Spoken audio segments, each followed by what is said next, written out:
اور اس کے بعد 9 بجے ایک لائیو مجلس کا انعقاد برائے سارے ثواب کیا جائے گا.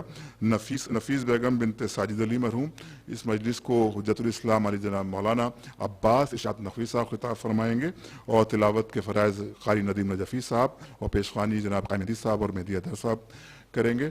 تو ہم آپ کو ان پروگراموں کے علاوہ اور اطلاع دے دیں کہ ہمارا 13 تاریخ کو ایک پروگرام لائیو جشن نشر ہوگا، اور 14 تاریخ کو ہمارا جشن امام حسن علیہ السلام کے حوالے سے بھی جشن منعقد ہوگا. اور سبھی ویورز کا شکریہ ادا کرتے ہیں، اور اپنی ٹیکنیکل ٹیم میں جناب راہل سنگھ چوہان کا، مہدی حیدر صاحب کا، یوسف علی کا اور سونو صاحب کا شکریہ ادا کرتے ہیں کہ ان کی بڑی مشقتیں رہیں جس طرح سے یہ پروگرام اب تک لائیو نشر ہوتا رہا.